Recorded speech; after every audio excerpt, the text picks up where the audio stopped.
Ya, saya sambil lihat, memang bukan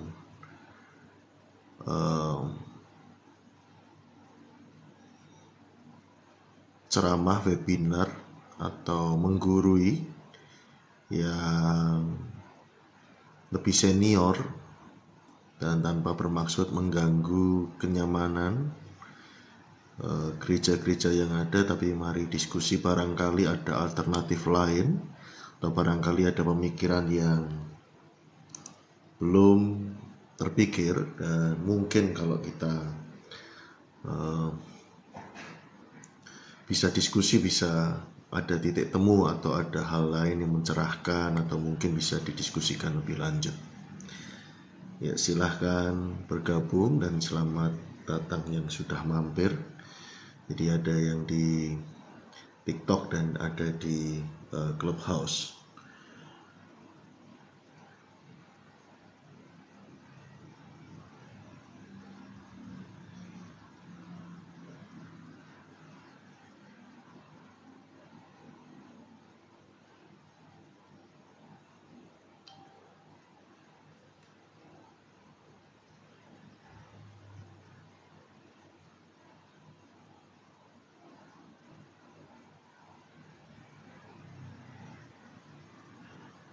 Ya.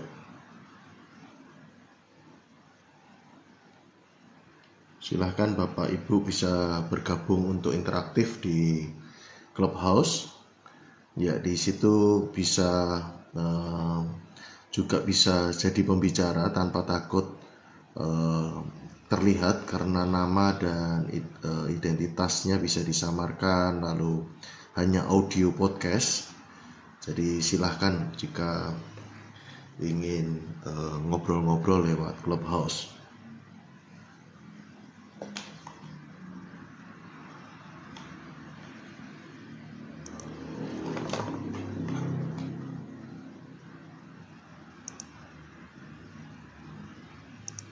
Ya.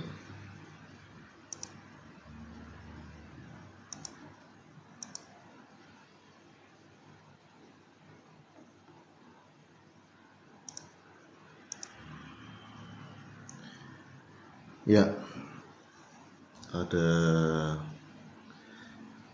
di TikTok dan di Clubhouse. Saya juga mesti menunggu teman-teman yang lain dan tanggapan-tanggapan dari Clubhouse dan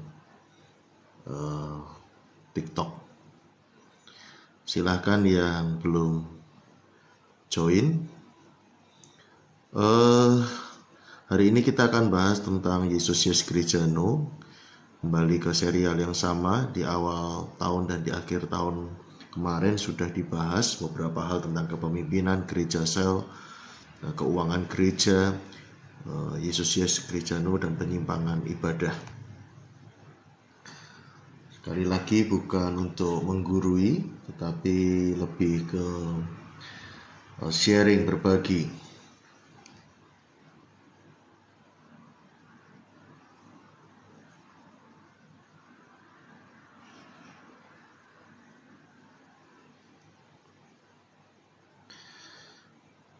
Gereja itu sebuah keharusan atau tidak gitu ya, perlu nggak ke gereja. Saya bukan doktoral ya,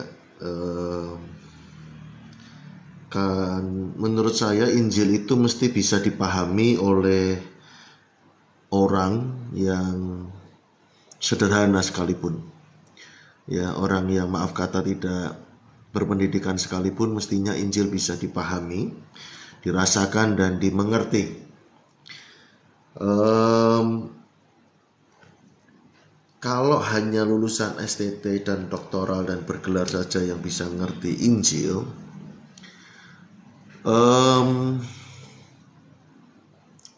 pertanyaannya adalah duluan mana antara Alkitab dan gereja. Ya, gereja dilahirkan terlebih dahulu dan itu tercatat di Alkitab di kemudian hari, tapi budaya lisan waktu itu, jadi belum ada dibukukan, belum ada Alkitab. Jadi mestinya soal gereja ini bisa dipahami ya. Tulisan-tulisan Paulus pun juga waktu itu masih terbatas, artinya jangkauan distribusinya. Karena ada yang mengatakan sebetulnya bagaimana gereja detailnya SOP-nya itu dari Paulus. Ada yang mengatakan demikian, tetapi gereja lahir ketika Roh Kudus turun, ya di situ ada persekutuan di rumah-rumah dan bertambah banyak, kemudian sampai peristiwa Stefanus ya, dan kemudian muncul Saulus. Jadi gereja sudah ada juga sebelum Paulus, tapi mungkin diestablishkan, mantapkan, dikokohkan, dibangun di atas dasar pengajaran Rasul Paulus. Ya, tetapi bagaimanapun gereja bukan lahir dari Paulus, tapi gereja lahir dari Tuhan, dan Roh Kudus. Dan kalau kita percaya satu tubuh, maka kita mestinya mendengar suara yang sama. One voice, one body. Satu tubuh pasti mendengar suara yang sama. Nah, jadi itu disclaimer-nya dan juga di Mazmur 11 ayat 3, jika dasar-dasar dihancurkan, dengan apa orang benar dibangun? Gereja mestinya dibangun di atas dasar fondasi yang benar. Jadi acara ini bukan karena kepahitan, ya bukan karena, tapi coba memikir, ya berpikir apakah seperti ini gambaran yang Tuhan mau tentang gereja. Kalau gereja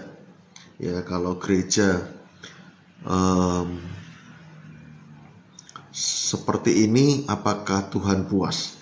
Selama ini kita ke gereja nggak pernah mikir kenapa ke gereja hari Minggu, dan kenapa mesti ke gedung gereja, dan kita fokusnya ke gereja mungkin dapat apa, bersekutu, ibadah, perintah, dan sebagainya macam. Tapi apakah kita bisa mencoba merenung dengan jujur bahwa apa yang kita lakukan ini, apakah Tuhan disenangkan? Apakah gereja seperti ini? Ya, kalau ditanya gereja sempurna, tentu tidak ada yang sempurna. Ya, tapi ukurannya mungkin kita gitu, karena kita nggak akan pernah puas dengan gereja yang ada. Tetapi pertanyaannya, apakah ini gambaran gereja yang Tuhan mau? Ya, gereja itu, kita ke gereja itu sebuah rutinitas atau ada sebuah makna. Makna yang didapat dari kita, apa yang kita ketahui, apa yang kita maknai. Nah, apakah ke gereja selama ini yang kita anggap benar karena kita hanya tahunya sebatas itu? Kita tahunya hanya ngalami sebatas itu. Jangan-jangan di belahan lain ada model gereja yang lain. Ya, dan apa sih betulnya makna gereja? Juga kita bisa melebar tadi ya, ke istilahnya kurang piknik jauh gitu. Ya, apakah kita seperti ini yang gereja yang kita lihat sekarang itu juga seperti itu bentuknya di belahan kota lain atau di benua lain, ya. Tapi juga ke timeline yang lurus, artinya benua lain, ya. Tapi juga ke timeline yang lurus, artinya saya maksud adalah ke gereja itu manfaatnya untuk kita atau untuk Tuhan. Ya, ke gereja itu manfaatnya untuk kita atau untuk Tuhan. Nah, kalau kita tidak mau mikir sebelum kita lanjutkan, orang yang berpikir kritis itu adalah orang yang nggak mudah dipengaruhi atau nggak mudah dihipnotis. Orang yang nggak berpikir kritis itu mudah baperan. Orang yang nggak berpikir kritis mudah percaya. Nah, kadang-kadang mudah disesatkan. Penyesatan logika terjadi karena kita tidak berpikir kritis. Apakah mengasihi Tuhan dengan berpikir kritis itu tidak boleh? Ya, tergantung sejauh mana motivasi juga. Artinya berpikir kritis itu untuk apa? Untuk menggali, menemukan kebenaran. Carilah dahulu kerajaan Allah. Ada proaktif, ya, atau sebetulnya mencari-cari kesalahan pembenaran diri. Nah, sebetulnya proaktif berpikir itu dipakai boleh, otak itu dianugerahkan Tuhan juga. Kasihlah Tuhan Allahmu dengan akal budimu. Jadi ketika kita ke gereja, biarlah kita dapat maknanya dengan dimulai dari kita berpikir terlebih dahulu, apa sih sebetulnya gereja itu apa, tujuan gereja, untuk apa gereja, dasarnya gereja apa. Ya, selamat bergabung ya teman-teman yang bergabung baik di Facebook, di TikTok maupun di Clubhouse. Ya, sebelum dilanjutkan juga, apa bedanya sih sebenarnya orang percaya, orang benar, orang Kristen, jemaat, murid? Setiap kita itu yang ber-KTP Kristen, yang percaya Tuhan, ya orang Kristen yang ke gereja, pada umumnya disebut orang Kristen. Meskipun saya tahu juga ada orang-orang yang KTP-nya masih belum Kristen, ya, tetapi sudah percaya Tuhan, beragama Kristen, ya, di dalam khususnya mereka yang mengakses hak-hak beragama, menikah, ya, dari Kristen, itu bisa disebut orang Kristen.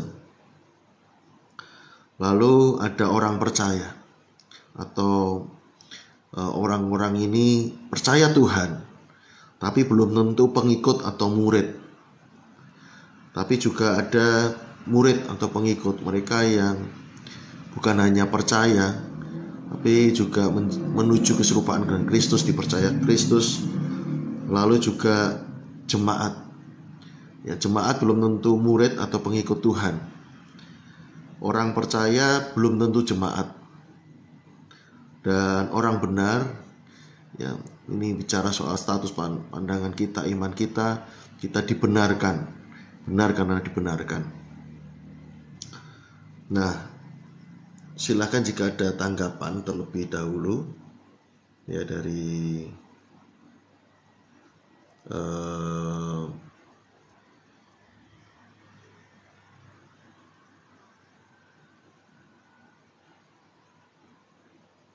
ya, masih berlangsung. Ya, ini ada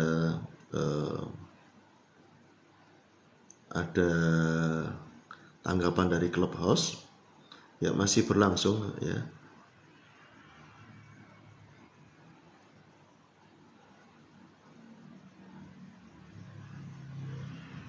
Oke.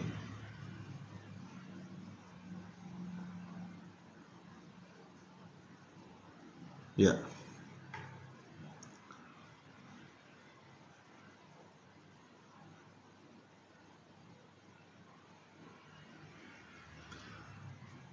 Oke. Kita lanjutkan. Apa itu gereja? Ya, tujuan gereja ada tentunya karena Tuhan yang menciptakan, Tuhan yang punya tujuan, sehingga apa yang dibuatnya punya tujuan. Ya, jadi ketika kita belum tahu tujuan gereja, ya bisa jadi karena kita hanya belum tahu aja, belum nyampe, tapi bukan berarti nggak ada tujuan gereja. Nah, selamat datang kepada Bro Daniel.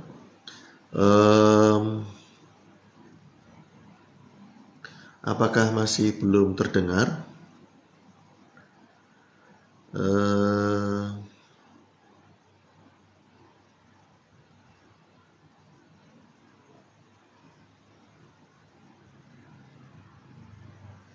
Apakah tidak muncul suaranya ya?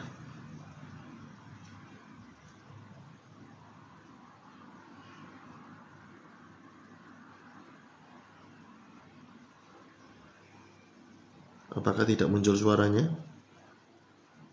Halo?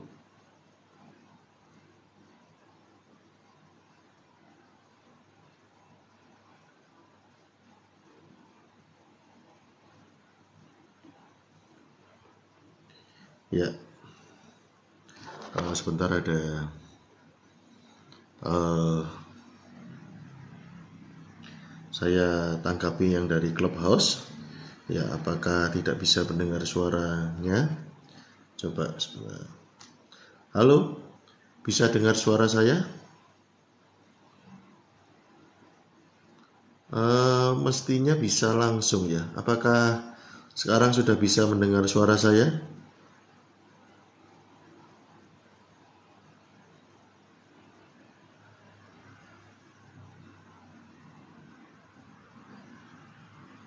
Oh, sebentar.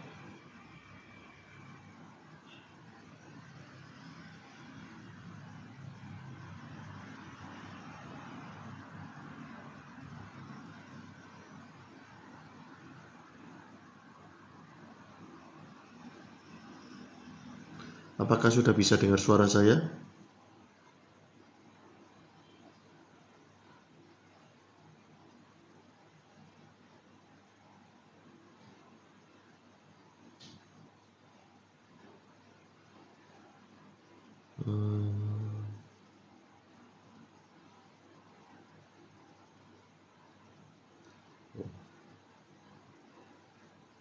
Ya, apakah sudah bisa dengar suara saya? Cek, cek.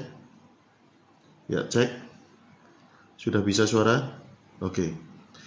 Oke.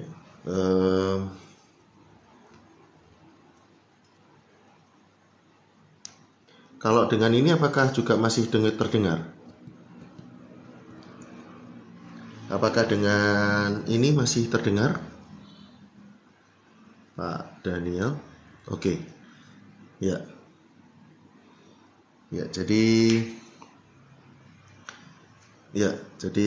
di awal tadi ya saya singkat ya, jadi ini sharing diskusi dan nanti di Clubhouse juga bisa bergabung jadi tanggapan langsung, nanti open mic juga bisa. Saya akan naikkan jadi nanti memang kalau memang mau nanggepin dengan open mic juga boleh. Ya, silahkan aja raise hand juga bisa, nanti saya akan naikkan ke istilahnya speaker.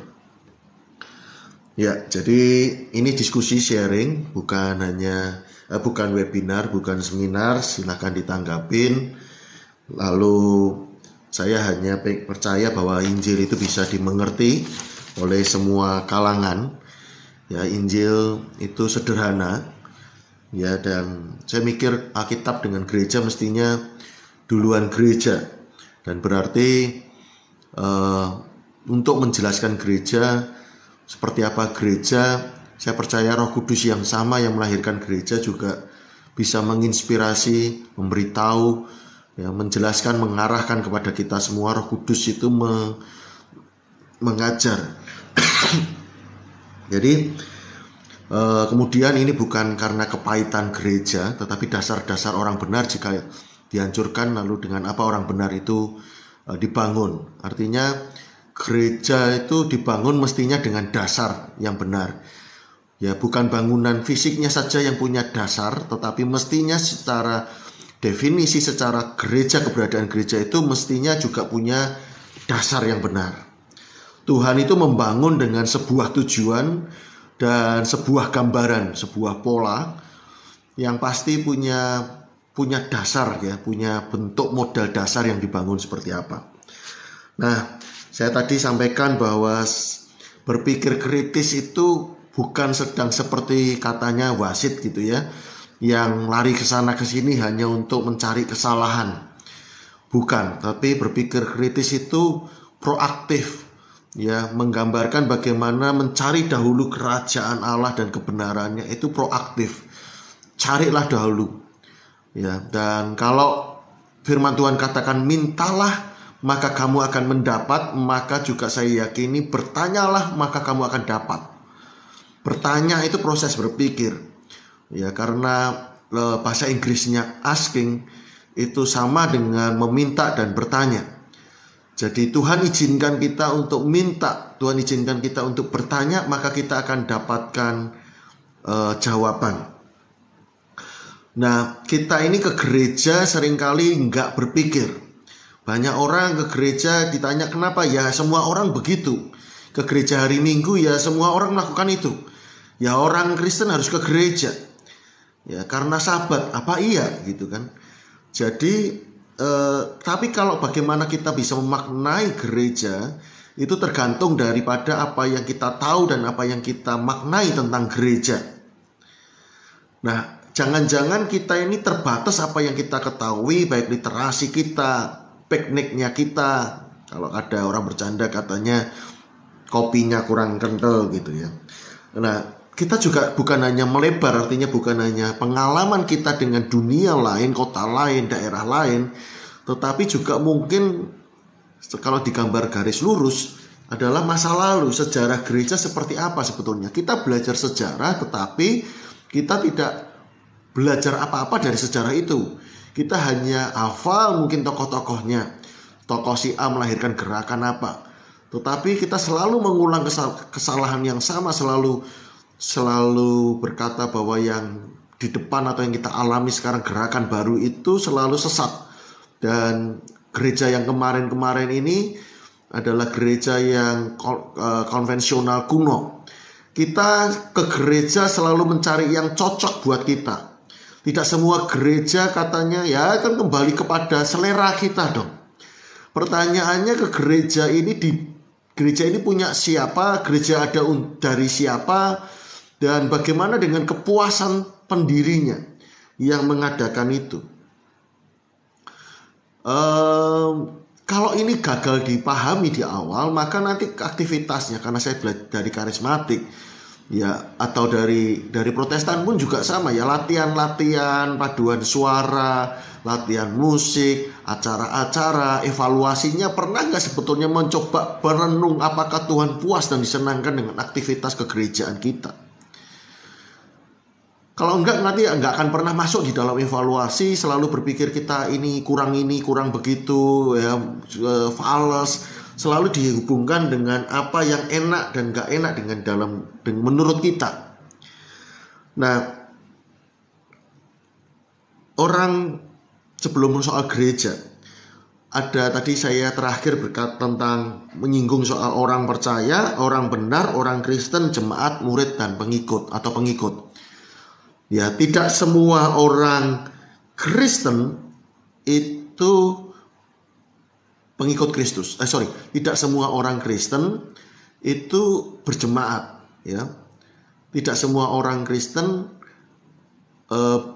beragama Kristen juga gitu ya. Pengikut Kristus tidak selalu beragama Kristen, ya. Pengikut Kristus tidak selalu beragama Kristen KTP-nya. Dan orang Kristen sendiri tidak selalu berjemaat. Orang percaya Tuhan ya belum tentu menjadi murid atau pengikut Kristus. Ya dia percaya Tuhan. Dia mungkin juga berkata kalau pemilihan ibarat pemilu gitu ya. Kita suruh milih Tuhan yang mana, kita pilih Tuhan Yesus dengan segala alasan mungkin. Ya, tetapi belum tentu mau ditaat, mau dilatih, tunduk kepada Tuhan, ngikut Tuhan, menjadi serupa dengan Kristus. Belum tentu jemaat itu juga percaya Tuhan. Ya, jadi mesti dipahami juga. Ya, orang benar adalah ini pemahaman bahwa kita dibenarkan menurut darah Kristus. Kita benar karena dibenarkan. Ini beda lagi. Nah, kembali kepada gereja. Gereja ini apa? Tujuan gereja apa? Tujuan gereja pertama-tama adalah menurut saya adalah untuk dari, oleh, dan bagi Kristus. Pertama-tama gereja untuk menyembah Kristus, menyembah Tuhan. Makanya misi sebetulnya adalah kemana, ke tempat-tempat di mana belum ada penyembahan kepada Kristus, disitulah kita hadir, menghadirkan penyembahan bagi Kristus, menghadirkan sebuah kita perwakilan memperkenalkan kerajaan Allah. Lalu tujuan gereja menurut Tuhan belum tentu tujuan gereja menurut kita. Kita ke gereja karena mungkin dekat, ke gereja karena cocok dengan alirannya, ke gereja karena gembalanya saudara. Jadi gereja itu apa gitu ya? Kita ke gereja menurut Tuhan atau gereja menurut kita. Kita pemilihannya dasarnya kita atau dasarnya Tuhan. Nah, ini rohani yang mana sebetulnya? Nah, tujuan gereja ada untuk Tuhan, tujuan gereja ada untuk dunia, dan gereja ada untuk kita. Ya, di bagaimana kita bersekutu dibangun. Kenapa? Karena keterampilan kita bisa belajar sendiri, tetapi karakter kita tidak bisa belajar sendiri kecuali kita ada dalam komunitas. Bagaimana saya bisa ngampuni kalau saya tidak sakit hati? Bagaimana saya bisa sabar kalau tidak ada orang yang bisa membuat saya jengkel? Jadi ada untuk kita, membentukkan kita karena kita sudah diselamatkan secara roh, tetapi jiwa kita berproses disempurnakan menuju keserupaan dengan Kristus. Oleh sebab itu kita mesti ada tidak sendirian ya, ada di mananya nanti kita jawab ya. Tetapi tidak boleh sendirian. Nah, apa itu gereja? Apa itu gereja? Adalah persekutuan orang percaya. Tetapi kenapa bisa menyimpang?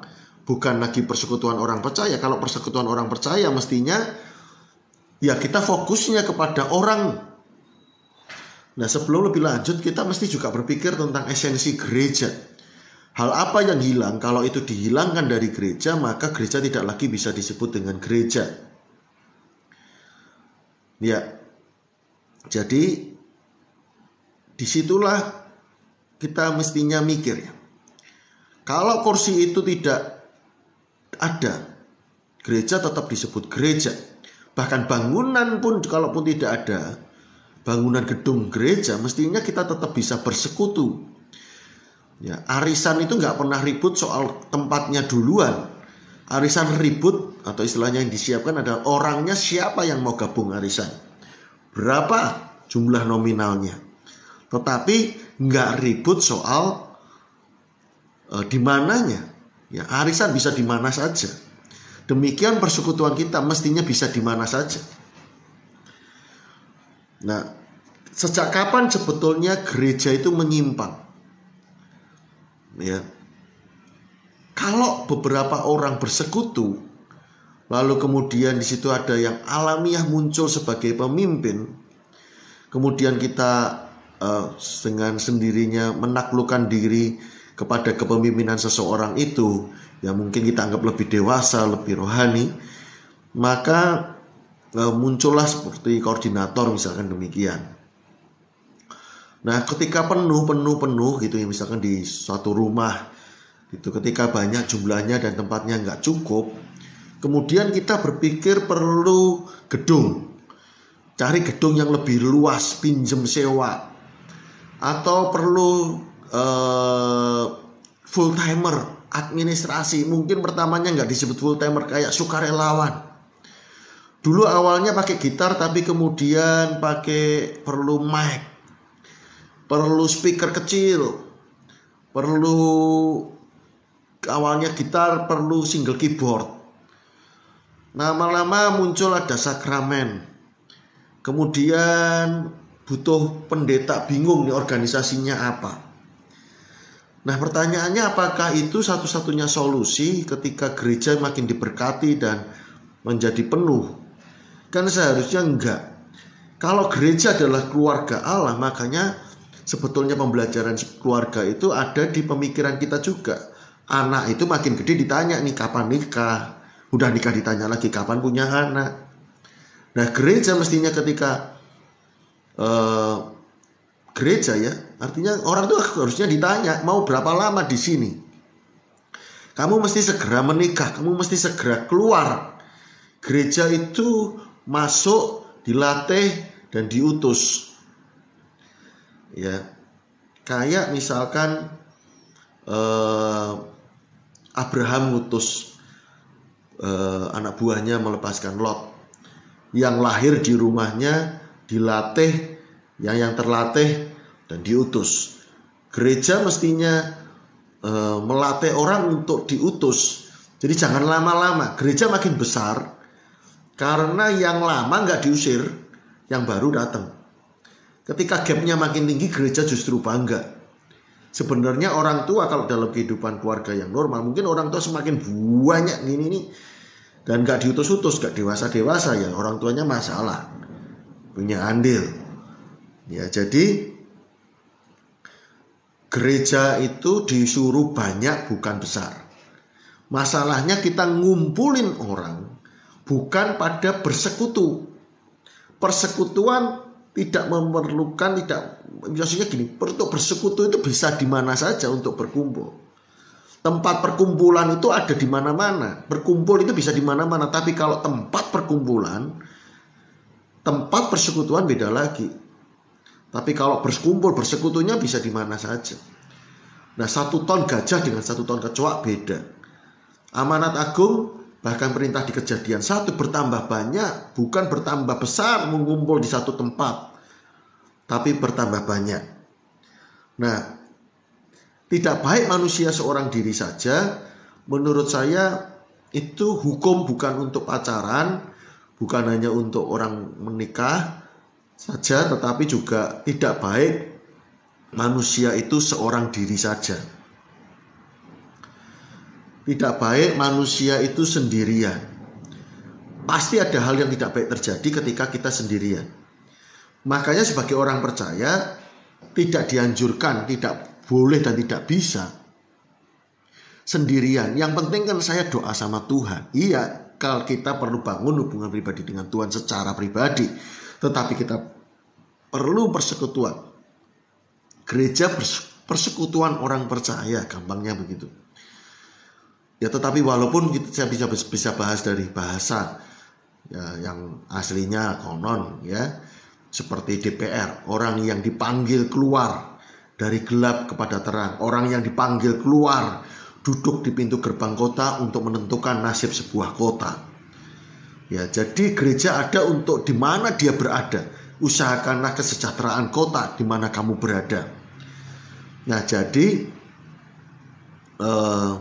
gereja ada untuk Tuhan, untuk kita, untuk dunia, untuk kota di mana kita ada. Nah, gereja ini fokusnya, ya, sekali lagi, gereja itu kenapa ada persekutuan, ada interaksinya? Karena untuk membangun karakter, menyiapkan kita jadi pemimpin. Pemimpin kapan? 1000 tahun. Menyiapkan kapan? Kita kekekalan. Melatih kita untuk menyembah Tuhan di dalam kekekalan. Melatih kita sama-sama punya kerendahan hati, habis diri kita. Ya, latihan seperti di Wahyu. 24 tua-tua menyerahkan mahkota. Melemparkan mahkota itu. Ya, dimana kita harus punya saling kerendahan hati, hanya Tuhan fokusnya. Ya, bagaimana kita yang berkata hidupku yang lama telah mati dan Kristus hidup di dalamku. Nah, itu perlu persekutuan, perlu interaksi. Makanya orang Kristen gak bisa bertumbuh sendirian, mesti ada di dalam sebuah komunitas. Nah, lalu gereja porsinya di mana? Apa yang disebut gereja harusnya orang, bukan gedung, bukan organisasi. Saya agak menyimpang sedikit, tapi sebagai ilustrasi. Pemberkatan nikah itu siapa yang berani jamin? Pemberkatan nikah itu yang dibutuhkan apa? Pemberkatan nikah itu kalau yang dibutuhkan datang di hadapan Tuhan. Ya, sekalipun kita bilang hamba Tuhan itu wakilnya Allah, ya, tetapi siapa yang berani jamin? Dan apakah berkat itu datang dari pastor atau pendetanya? Enggak. Apakah berkat itu ditentukan oleh tangannya si pendeta? Enggak juga. Saya enggak berani jamin. Andai kata sudah lewat pranikah, pacarannya benar, udah ditanya, udah dikonseling segala macam. Siapa berani menjamin bahwa ini diberkati Tuhan dari tangan saya? Enggak ada. Karena Tuhan, berkat dari Tuhan, ya Tuhan sendirilah yang tahu, atau orang itu yang tahu bagaimana dia menjalaninya dan hidup dalam kebenaran. Itu orang itu sendiri yang menentukan berkat Tuhan. Yang diperlukan gereja adalah administrasi untuk pemerintah. Nah, baptisan itu diperlukan untuk siapa? Enggak untuk pemerintah. Pemerintah ketika untuk mengisi form KTP Kristen tidak diperlukan fotokopi akte baptisan. Baptisan hanya untuk menikah, tapi internal gereja. Sedangkan bagi pemerintah masyarakat itu hanya akte pernikahan aja. Selembar kertas, susahnya apa tanda tangan. Ya, jadi kecuplah, ciumlah organisasi sebatas diperlukan. Ya, kayak sekolah formal ada. Sekarang ada sekolah homeschooling, PKBM, ada. Apakah semua orang harus mengurus organisasinya? Enggak. Saya pengen punya anak, pengen homeschooling, maka saya cari PKBM terdekat, saya daftarkan. Ya nanti ujiannya kejar paket A. Nah, kenapa tidak bisa begitu? Gereja mungkin ada organisasinya di pemerintah, tapi nggak usah banyak. Oke lah, kita butuh gereja, iya mungkin ya. Tetapi apakah terus sampai kalau nggak dibatasi, bahkan ini katanya kerannya dibuka lagi sinode baru, bahkan sampai 350 organisasi gereja ada. Ya, jadi kalau mau sederhana saya gampang mau sampaikan secara singkat. Gereja diperlukan tidak apanya. Kalau gereja bersekutu, iya kita tidak boleh menghindari pertemuan-pertemuan ibadah. Karena di dalam Ibrani 10 itu tidak merujuk kepada gedung gereja, tapi ibadah yang ada salingnya. Itu kita tidak boleh jauhi. 3 kata saling di dalam Ibrani 10 ayat 24-25. Tetapi yang tidak ada salingnya boleh dijauhi. Jadi kalau cuma ke gereja gedung aja, nggak apa-apa, nggak usah ke gereja. Tapi kita tidak boleh tidak punya komunitas. Kita harus punya komunitas. Lalu bagaimana untuk legalitasnya? Ya Anda kan punya teman. Anda bisa aja Anda cari. Salah satunya. Ya, apa susahnya sih buat surat 1 lembar gitu ya. Tanda tangan, udah nikah. Bahkan Yesus pun tidak pelayanannya yang disebut di Kana itu mengubah air jadi anggur.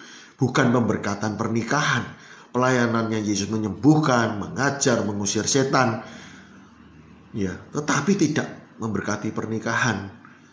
Saya tidak mengatakan bahwa pernikahan itu tidak sakral. Tuhan hadir di dalam pernikahan. Tuhan bersuka cita, Tuhan inisiatornya terhadap pernikahan. Ya, jadi mau nikahnya bener gak bener, hamil duluan, LGBT dan segala macam, prinsipnya menurut saya sama sih. Bahkan yang benar sekalipun tidak jaminan. Pendetanya memberkati itu berarti menjamin bahwa Tuhan juga setuju dan merestui pemberkatan pernikahan itu. Ya, lalu esensi gereja tadi. Apa yang kalau itu dihilangkan dari gereja, maka gereja nggak lagi disebut gereja. Kalau kita tidak berpikir esensi gereja, maka kita akan tergelincir, kita akan mengejar hal yang tidak primer, yang tidak utama, yang utama dari yang utama. Kita terjebak pada aksesoris. Gedung gereja itu bukan esensi. Kita bisa beribadah di mana saja. Bahkan kita mengenal istilah kebaktian padang. Bahkan kita bisa mengenal apalagi misalkan gabungan gitu, ibadah gabungan. Kita ada ibadah beston di rumah.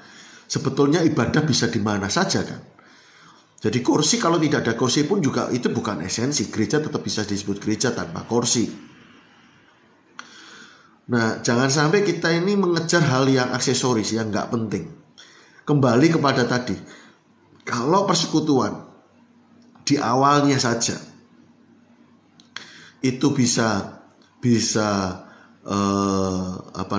dengan yang sederhana. Lalu kenapa ketika kita diberkati kemudian tidak bisa merasa nyaman ibadah lagi kalau nggak para AC, kalau tidak musiknya bagus, speakernya bagus, ya kenapa kita tidak bisa beribadah lagi ketika kita justru sudah diberkati Tuhan? Oke, ya jadi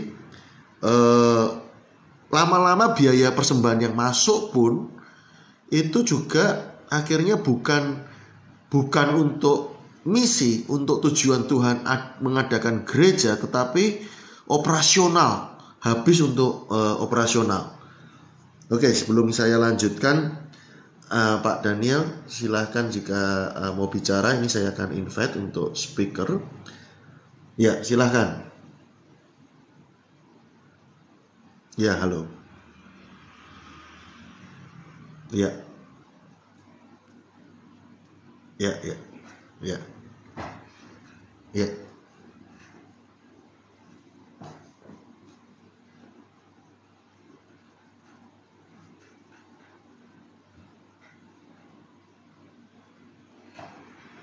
ya, ya,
hmm,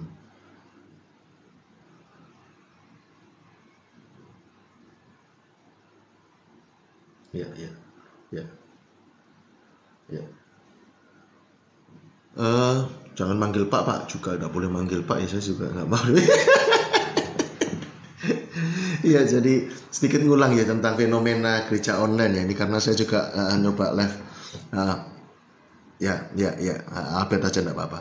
Ya, saya lagi coba live ini di TikTok sama di Facebook gitu. Jadi, oke, jadi tentang ibadah online ya. Saya kebetulan juga guru ya. Jadi online online itu ada dua. Kalau di pendidikan jelas sinkronus dan asinkronus. Sinkronus itu Zoom. Contohnya Zoom, Google Meet, Microsoft Teams. Itu sinkronus, artinya kita online yang seperti Clubhouse ini bisa sinkronus, bisa asinkronus. Kalau saya dengan Pak Daniel berarti sekarang ini sinkronus, tapi siapapun yang lihat rekamannya asinkronus. Jadi sinkronus itu yang live beneran kita interaktif. Nah, yang asinkronus ya salah satunya YouTube. Jadi gereja kadang nggak paham gitu ya. Yang penting langsung berubah, banting setir, ganti haluan, langsung online.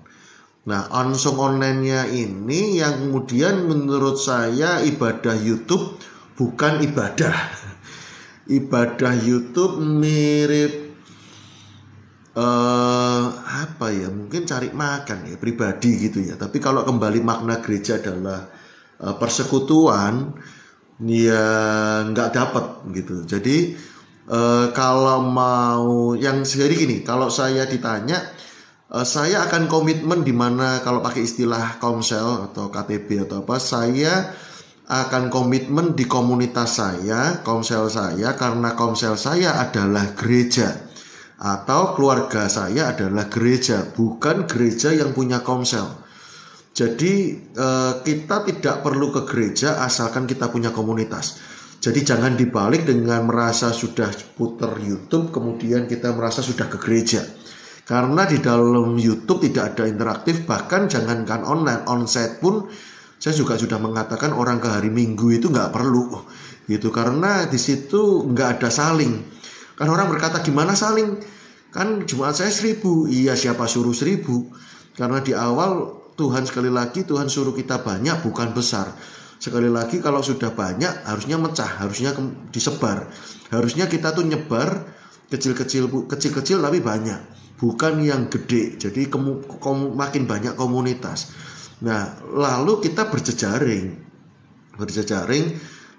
Kita punya apa namanya satu visi, satu tujuan, satu teologis yang maksudnya kalau mestinya satu suara tubuh Kristus mestinya kita dengar Tuhan yang sama mestinya. Jadi pandangannya harusnya kerajaan Allah misalkan begitu. Kalau kita betul-betul mau belajar Alkitab ya ya bisa. Nah, menariknya adalah untuk apa ke gereja juga adalah tadi barusan siang tadi dikatakan 7 dari 8 youth pastor tidak mengerti dasar kekristenan. Untuk apa? Lalu bagaimana yang dilayani? Artinya kan sebenarnya sekalipun teologi, sekalipun apa belum apa.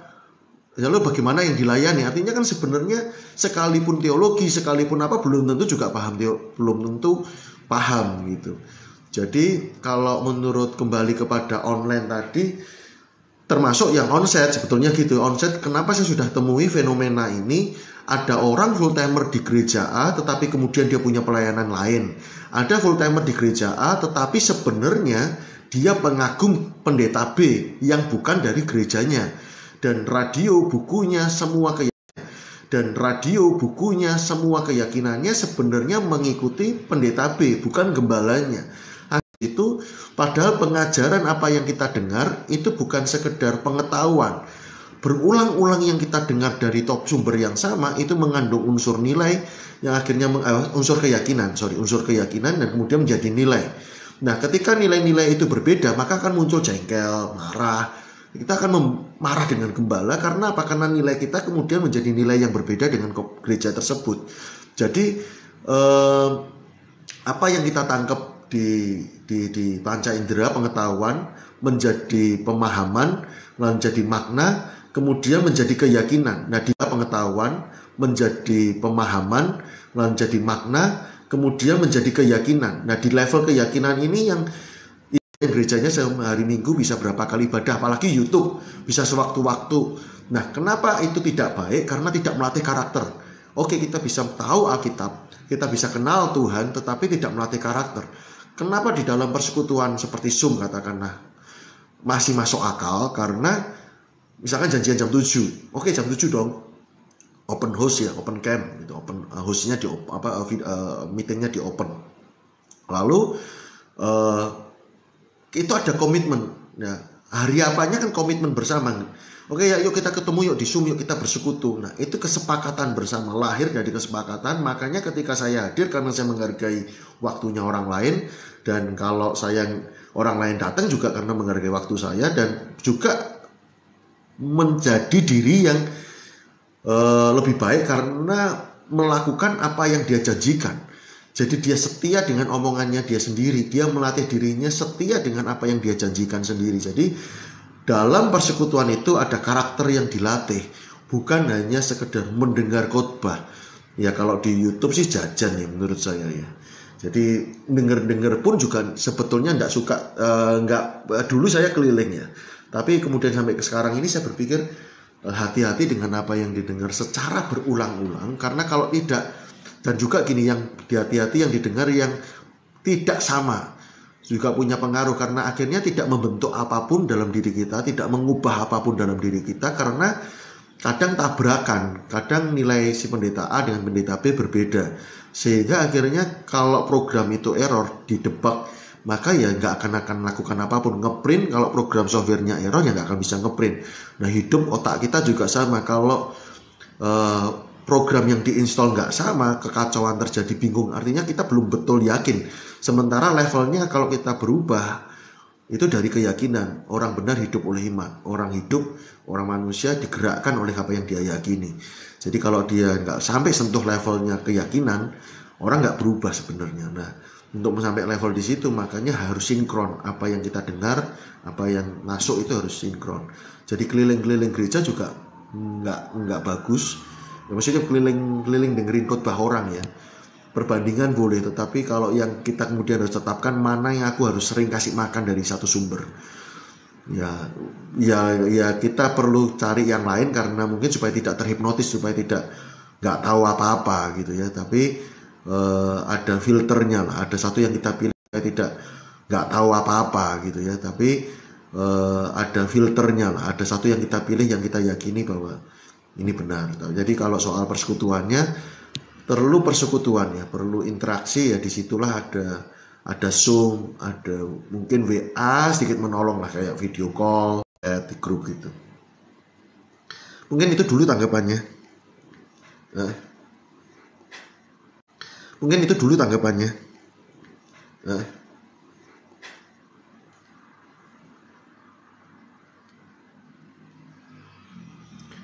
Kalau tergembala,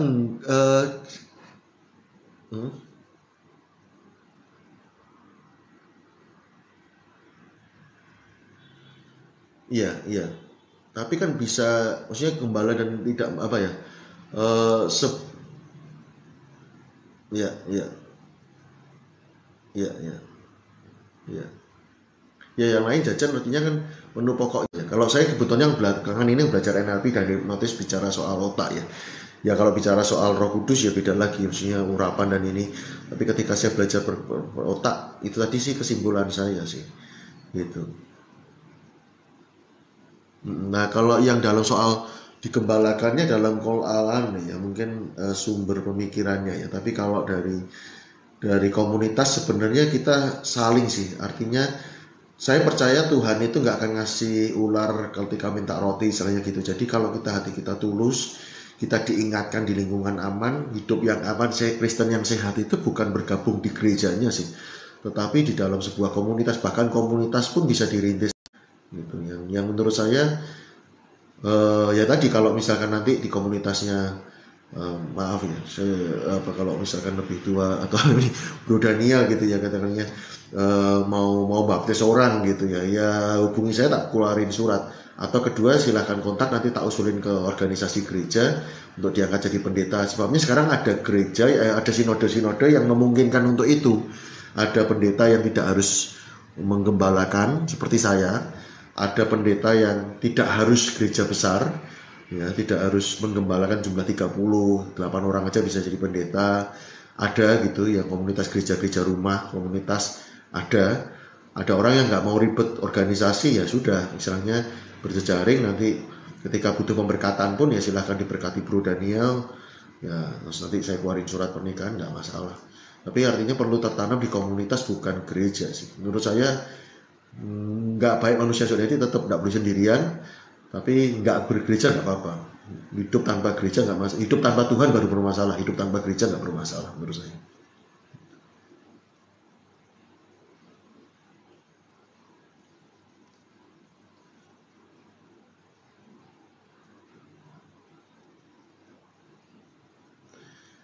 Iya, tadi kalau misalkan dibilang organisasi butuh, ya butuh sih sebenarnya. Tetapi artinya kan kayak tadi homeschooling ya. Homeschooling itu kan ketika saya punya anak, saya nggak harus mendirikan PKBM sendiri. Homeschooling itu kan ketika saya punya anak, saya nggak harus mendirikan PKBM sendiri. Saya daftarkan anak saya untuk kejar paket sehingga saya dapat. Jadi perspektifnya kita butuh organisasi atau butuh lembaran administrasi, sama seperti ilustrasi nikah tadi. Butuhnya gereja apa sih? Saya pasang flyer ini, banner ini di Allah, kamu bilang nggak butuh gereja, wong kamu nikah ya butuh gereja kok. Loh berarti juga memang iya kan, bahwa gereja dibutuhkan hanya untuk nikah gitu, hanya untuk mungkin ya waktu mati gitu kali ya, waktu meninggal ada ibadah penghiburan gitu ya, atau kuburannya kemana, itu kan Rocky Gerung bilang agama diperlukan untuk pencatatan administrasi. Nanti kalau ini nggak punya orang tua, nggak punya keluarga, tiba-tiba meninggal di tengah jalan, oh ini dikuburkan di mana, dengan ala apa, acara siapa begitu. Nah jadi komunitas kalau ditanya, nah sekarang ke mitos-mitos. Kalau ditanya gereja bisa, tanpa gereja bisa sesat, dengan gereja apakah tidak ada penyesatan? Dengan gereja apakah hamba-hamba Tuhan tidak jatuh? Ternyata buktinya hamba-hamba Tuhan juga besar jatuh. Kurang apa? Fasilitas tidak membuat aman kehidupan kita. Nah justru kehidupan Kristen yang aman adalah ketika kita punya, sebenarnya bukan sebuah cover saja, bukan sebuah pengajaran yang kita dengar, tetapi dengan orang itu kita mempercayakan diri enggak. Jadi bukan, tadi saya mau jawab itu, bukan hanya kita dengar siapa, bagus, tapi sisi yang lain untuk mengoreksi kita terbuka sama siapa. Karena di gereja nggak keluarga lagi, nggak homey lagi, karena nggak bisa terbuka. Karena kalau terbuka akhirnya jadi rahasia umum, gitu. Bagaimana kita mengaku dosa lah empat mata, lalu kemudian kalau nggak bertobat diumumkan ke jemaatnya ribuan nih. Itu bisa sekota bisa tahu semua. Jadi bukan itu gitu. Jadi unsur gereja itu tidak diperlukan di dalam penyembuhan. Artinya gini, ketika kita concern sekarang dengan kesehatan mental, dengan seperti itu justru komunitas lah, keterbukaan bukan awal pemulihan, awal ketahuan kalau di gereja besar. Ya, jadi gereja bisa keterbukaan itu awal pemulihan kalau diterima di dalam komunitasnya, keluarganya dia sendiri, keluarga rohani. Jadi tertanam itu berkaitan dengan interaksi. Dengan siapa kita akuntabilitas, kita punya keterbukaan hidup. Dengan siapa kita bisa dikoreksi. Dengan siapa bukan hanya kita dengerin khotbah orang, tetapi orang itu bisa negur kita enggak? Orang itu bisa ngarahin kita enggak? Orang itu kita izinkan tanpa kita minta untuk mengoreksi kita enggak? Gitu. Ada orang yang kita izinkan untuk khotbah, tapi kita tidak izinkan dia ngoreksi hidup kita. Makanya tetap juga nggak akan, hidup kita juga nggak akan naik lebih cepat, bertumbuh dengan baik atau tidak aman karena nggak ada yang negur. Nah, pendeta-pendeta juga sama, dia makin di puncak semakin sendirian justru. Yang bawah nggak berani negur dan dia nggak punya komunitas dan nggak punya yang di atasnya lagi, sehingga gereja hamba Tuhan jatuh karena di piramid. Nah, di perjanjian lama Yitro itu piramid sarannya kepada Musa. Kamu nggak bisa melayani semua. Makanya mesti didelegasikan. Tetapi Tuhan caranya nggak piramid. Nggak supaya Musa sendirian di atas. Tetapi Tuhan bagi roh itu ada di 70 tua-tua. Tetap prinsipnya sama. Pembagian. Didistribusikan. Makanya komunitas itu mestinya banyak didistribusikan. Bukan dikumpulkan. Kalau dikumpulkan bohong nggak bisa. Semakin banyak nggak bisa orang itu tersentuh. Orang manusia itu bukan soal alat online atau onsetnya, tapi sentuhannya, perhatiannya, tegurannya, nasihatnya. Mungkin dalam konteks positif ya ini, misalkan tepukan di dada, ayo kamu bisa. Atau semacam ciayu, semangat ya. Semacam motivasi. Atau tepuk tangan, kamu bisa. Ya, itu butuh manusia. Atau perhatian, hari-hari ini kok aku melihat kamu murung, kenapa ya, kamu kok kayak nggak seperti biasanya. Nah, itu gesturnya bisa dilihat, raut mukanya bisa dilihat. Yang itu mesti interaktif, bukan hanya YouTube gitu. Jadi tadi soal administrasi sudah, soal pertumbuhan ya mesti ada di dalam komunitas. Gereja tidak bisa menyediakan pertumbuhan dengan baik di titik tertentu. Bisa jadi gereja itu tempat yang baik untuk mempertumbuhkan dari bayi sampai dewasa. Keluarga itu betul membuat kita bertumbuh. Tetapi pertumbuhan kita dalam hidup ini, ada hal yang kita pelajari berbeda ketika menikah. Ketika keluar dari orang tua, punya keluarga baru, disitulah pembelajaran. Jadi komunitas atau orang Kristen bertumbuh kalau menolong orang lain bertumbuh. Orang Kristen nggak bisa selalu terus jadi jemaat sampai dia merintis komunitas sendiri. Jadi ada level beda, ada satu level mentok, fase yang berbeda. Makanya kenapa terjadi perpecahan dan pertengkaran di gereja? Karena gereja tidak membuat ngusir orang. Gereja tidak memberkati orang yang pamit, sehingga kekristenan tengkar orang dewasa dengan orang dewasa. Orang sudah punya visi, sudah punya kapabilitas, sudah punya kemampuan, tetapi tetap di dalam komunitas itu sendiri. Sehingga perpecahan gereja terjadi gara-gara ya sama-sama dewasa, nggak keluar, nggak menikah. Ibaratnya begitu. Jadi orang itu pasti punya hal yang baru dipelajari. Oh, ternyata gendong anak begini. Oh, rasanya susah nyari sekolah untuk anak begini. Ternyata ketika anak sakit rasanya seperti apa. Itu tidak bisa ketika kita jadi anak terus. Oleh sebab itu kalau kita ke gereja terus percuma. Pada satu titik kalau memang iya kita model pertumbuhan yang sehat, satu titik kita mesti berhenti. Nggak cocok di gereja itu. Dan kita pasti rasanya kayak nggak puas di gereja ini nggak cocok, gereja ini nggak cocok. Atau ya sudah, kita mungkin nggak bertumbuh apa-apa selama ini. Ada orang bekerja 10 tahun, itu betul-betul bekerja 10 tahun, tapi ada yang 2 tahun, 8 tahun sisanya hanya mengulang apa yang dia pelajari di selama 2 tahun. Nah itulah mungkin juga jemaat gereja, jemaat orang Kristen. Ada banyak orang Kristen yang mungkin sudah nggak berubah apa-apa di gereja, ya hanya rutinitas ya karena sungkan keluarga dan sebagainya. Jadi menurut saya mesti bukan hanya kita belajar, tapi juga kita mana ada yang siap sih. Tuhan aja ketika ngutus muridnya habis jadi pengkhianat gitu. Bahkan sebenarnya Petrus pun juga sudah jadi rasul, sempat mau keluar kota kan, mau pergi dari panggilannya. Akhirnya malaikat tolong, anugerah Tuhan sendiri yang memampukan. Nggak ada yang sempurna sampai mengutus orang. Kalau Tuhan bilang kalau menurut saya, kalau Tuhan dengan kondisi waktu itu naik ke surga, murid-muridnya nggak kayak sekelas mungkin sekarang level menteri-menteri yang kita punya sekarang gitu. Artinya Petrus masih baru trauma, baru habis mengkhianati, dan yang lain juga. Jadi nggak siap sebenarnya. Dulu masih gede-gedean, siapa yang terbesar di antara kita. Lalu lewat satu kota nggak mau nolong, udah kita kasih api aja dari surga.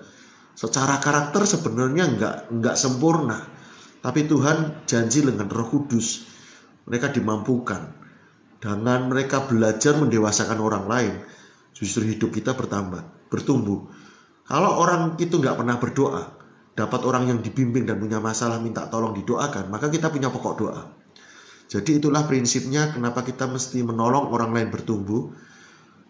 Jadi seperti perempuan Samaria, ketika kita bertobat, maka segera carilah orang ya untuk bisa dibimbing supaya di dalam. Jadi kayak MLM itu dapat apa istilahnya, kaki baru gitu ya. Lalu segera didorong cari member get member. Dan jangan khawatir untuk menjelaskan ke member baru, karena si top line-nya akan membantu menjelaskan kepada member baru. Sambil berjalan, sambil lihat, itulah proses mentoring, proses pemuritan. Paulus berkata, ikutlah aku seperti Kristus mengikut aku. Dan Paulus juga berkata kepada Timotius, apa yang kamu lihat daripadaku, apa yang kamu dengar daripadaku, ya percayakanlah itu kepada orang lain yang bisa dipercaya. Ada 4 generasi, ada 4 orang yang terlibat di situ. Segera merintis, segera punya komunitas, segera yang punya dibimbing supaya kita bertumbuh. Jadi pertanyaannya bukan hanya berhenti kepada aku bergabung di komunitas mana, tetapi kapan atau komunitas segera kapan ya istilahnya yang aku bisa rintis komunitas baru yang aku rintis begitu. Jadi itu teman-teman, jadi yang ada pertanyaan silahkan dari TikTok maupun dari Facebook ya. Jadi anggapan juga boleh, silahkan. Gereja kini dan masa depan. Di seri-seri sebelumnya saya sudah bahas tentang ibadah, keuangan gereja, misi, dan mungkin ke depan, minggu depan saya akan sharing tentang bagaimana hidup Kristen yang sehat tanpa gereja. Jadi bagaimana menjadi Kristen tanpa gereja, ya, Kristen yang sehat tanpa gereja.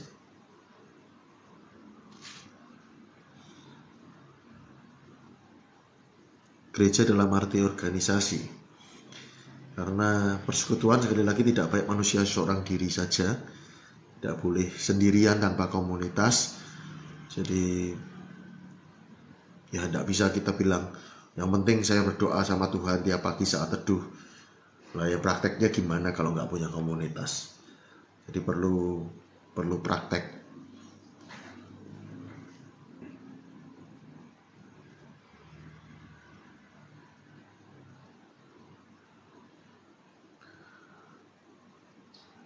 Kalau Facebook, Facebook saya live ini. Kalau yang topik ini ada di rekamannya, ada di Clubhouse di room Cek Kristen sebelah.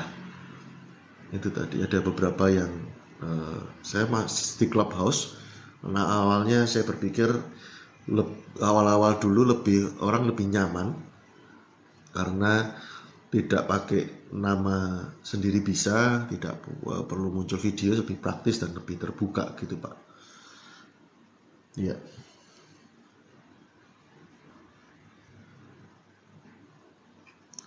Ya kalau malam ini karena saya lagi nyoba. Kalau yang sebelum-sebelumnya ada di Clubhouse sih. Ya. Kalau yang di Clubhouse yang rekaman-rekaman sebelumnya sih. Kalau Facebook ini saya karena tanda kutip ada unsur isengnya sih Pak. Jadi eh, nyoba live di dua ini. Tiga nih sama TikTok live.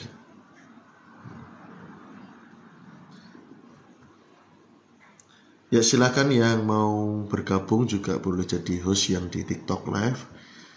Eh, boleh bertanya, boleh nanggapin juga. Oke.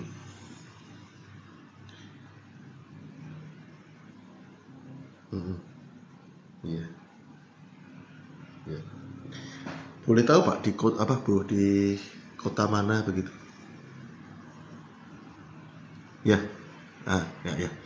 Ya, di oke. Ya, ya. Ya, ya. Saya di Solo. Ya, di Solo. Pernah di Jakarta. Ya. Em, ada sih teman-teman di Jakarta, ada teman-teman di BSD, ada di Bandung, sudah ada 700 komunitas. Jadi sebenarnya ini juga termasuk sebetulnya eh, buat mereka yang termasuk agama lain yang sebetulnya juga percaya Tuhan dan mereka nggak pindah agama dan tidak mengubah penampilan. eh, Jalan keluarnya juga bukan gereja sih, tapi jalan keluarnya komunitas.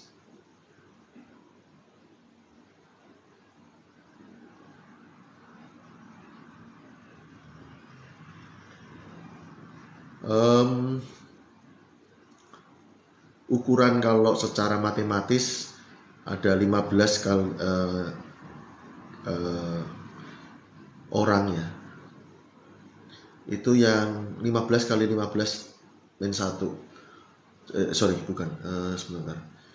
Jadi ada rumusan komunikasi itu maksimal sebenarnya 15 orang.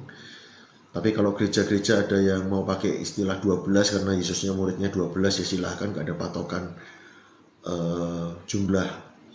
Tapi mesti dipikirkan sebetulnya optimalnya kita dalam berkomunikasi dalam sebuah komunitas.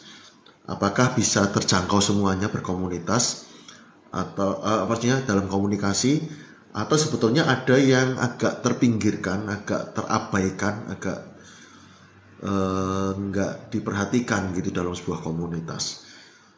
Lalu untuk komunitas yang di awal perlu disepakati nilai-nilai dan itu tanda tangan hitam di atas putih, satu komunitas yang tidak boleh nyember, tidak boleh apa yang diceritakan di dalam komunitas itu disampaikan keluar dan tidak boleh jadi ilustrasi. Lalu bagaimana memandang orang jatuh.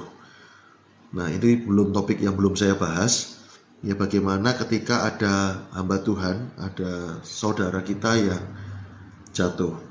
Istilahnya sebenarnya setiap hari berbuat dosa ya. Cuma kadang kita mengatakan ya, enggak apa-apa, enggak apa-apa. Ya, makasih. Iya, makasih ya. Ya, silakan. Makasih. Ya, jadi eh, bisa disepakati di awal bagaimana menghandle orang Kristen yang jatuh, saudara kita yang jatuh. Dan walaupun setiap hari kita dalam dosa, ya, tapi katakan kita punya perspektif yang mengkhususkan mengkategorikan dosa-dosa khusus gitu ya.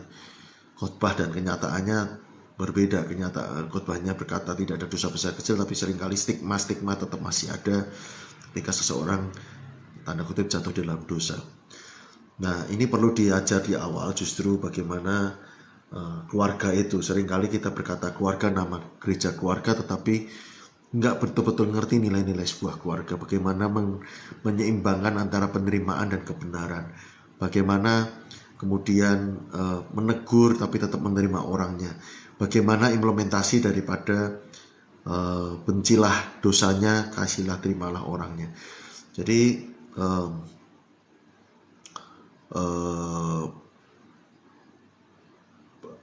kadang-kala orang Kristen nggak tahu SOP-nya, implementasinya dari apa yang jadi slogan atau yang jadi nilai-nilai yang harusnya diyakini. Gitu. Jadi gereja kini dan masa depan, saya ditanya mungkin yang terakhir, gereja yang sekarang atau generasi sekarang seperti apa dengan gereja, dan bagaimana gereja masa depan.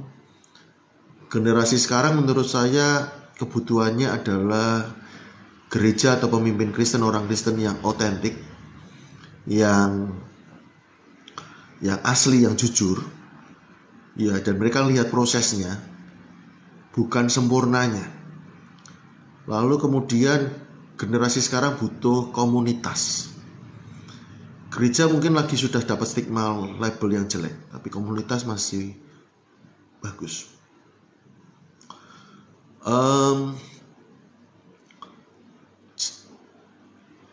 Jadi gereja punya jawaban menyediakan komunitas. Dan di gereja dengan nilai keluarga mestinya bisa menghadirkan otentik, ya, asli, utuh, ya, kepada generasi ini. Sehingga ini tantangan sekaligus jawaban. Sekaligus ini waktu yang tepat untuk gereja menjadi gereja yang komunitas. Komunitas adalah gereja. Dan bukan my church is my home, tapi my home is my church.